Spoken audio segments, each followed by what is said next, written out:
All right, so I'm really fascinated. This is what this whole podcast is about. Darren Gray disturbs Ryan. Yeah, you want me to elaborate a little bit on that? Yes, please. So I've heard the name before, and I never checked out anything by them before. So then I bring up the post that Alan shared. Scroll up a little bit. Does it have that very disturbing picture? Oh, yeah. Right there. If something happening to something. I was like, wow, that's interesting. So I pulled up a random video. Yeah. And I was like, oh, God. Wow, this is like if like 9 Inch Nails and Marilyn Manson had a kid, then they threw it off a cliff. And then that kid somehow survived on its own with no input of the other world. And then we find it like years later. That's kind of like what Darren Gray's video was. A little bit of Jungle Book thrown in. Fucking weird, man. But I like the music. You should write the description for the band. That should be the description for the band. Wait, but you like the music, is what he said. Yeah. But that was an imagery. It's like, damn. Yeah, I'm not. Everything you just said made me want to listen to their whole discography. Right. I'm not gonna lie. Let's check out more. I got to mention this quick because it's on the same vein. I came across a band on Spotify called Melted Bodies, which they're kind of a God damn. I think like a tongue-in-cheek band, but their imagery is pretty graphic, and it was pretty cool. So if you want to check out something new, check out that. Nice. It reminded me of Faith No More, but what's the band that Mike Patton has outside of Faith No More, Mr. Bungle, yeah. Mr. Bungle stuff, but a little more focused. Yeah, I was going to say, Mike Patton has so many projects. But yeah, Mr. Bungle is but like big Mr. one. Bungle You're right. stuff, but a little more focused per song as opposed to what they do. Anyway. So it's an exciting time to be a Darren Gray fan as the Juggernaut band pummels us with announcements this week, as Ryan discovered. So earlier this year, they announced their 11th full-length album, Polaris. Damn. Now we have a release date to mark our calendars with. So it's going to be June 15th is when it's hitting the shelves. Pre-order starts in late March. And they revealed a limited deluxe version. Includes bonus footage, discs featuring live clips from the show Sogi, held at Tokyo Garden Theater. So that's pretty cool. Like 11 albums. How long have they been around for now? I know it's been a very long time. So, but they rounded out the news. They rounded out this exciting week of news from Darren Gray when they unveiled the cover artwork for their upcoming music video clip collection, Average Psycho 3. So, and then this is what that looks like. So, did you check this out, Ryan, yet? Whoa. That looks fine. That looks like what Ryan described. The description underneath says it gets more disturbing the more you look at it. Oh, man. Is it?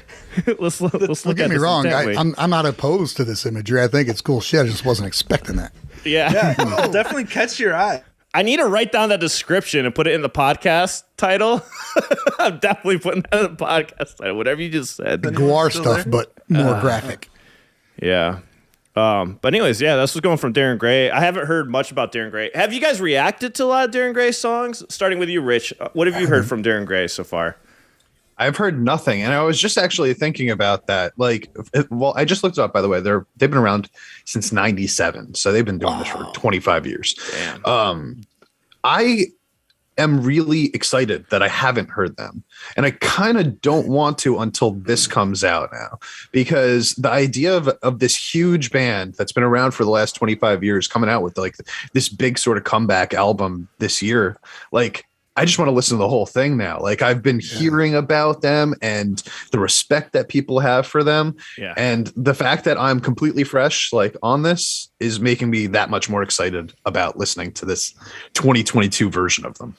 Nice. I recommend everyone here to check out Venushka, if anything. But go ahead, Wave. Sorry. I didn't mean to cut you off. Oh, it was just a little off the cuff side comment. Just that they've been at this a long time. 11 albums? Wow, that's crazy. And you haven't checked out any songs, Wave, yet? By them? Darren Gray? Yeah, no, Darren Gray. I've never even heard of him. Never even. What? Really?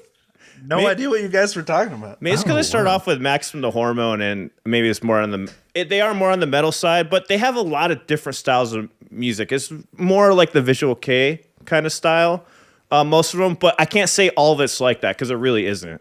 It really isn't. There's only certain albums that are like that. And then I'm not even sure what I listened to, but it was very heavy, slow, heavy, almost. Another band I can't think of. I don't know. It's cool. Yeah. Well, is it like is it sort of like is it death metal, or is it more like a slower pace, sort of grungy kind of? I can't. You remember what's the band? White Pony. What's that band called that did the White Pony album? Oh, okay. I have watched this band. I'm sorry. Fuck. What's the name of the band I'm trying to compare it to? They had an album called White Pony. God damn it.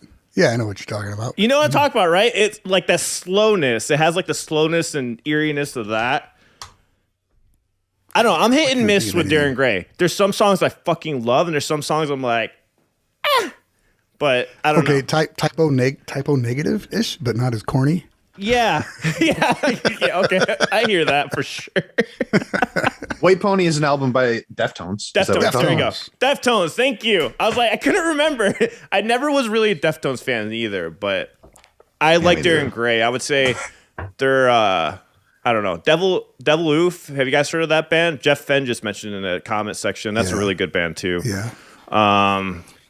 Oh no. They probably got a really long. I mean, considering how many songs they've written and how many albums they have, I'm sure it's very up and down depending on what you like over the course. They've spanned 2.5 decades, so the music's definitely changed also. And it's not like an album every year, so they've spent time on them. A couple years, 3 years or whatever.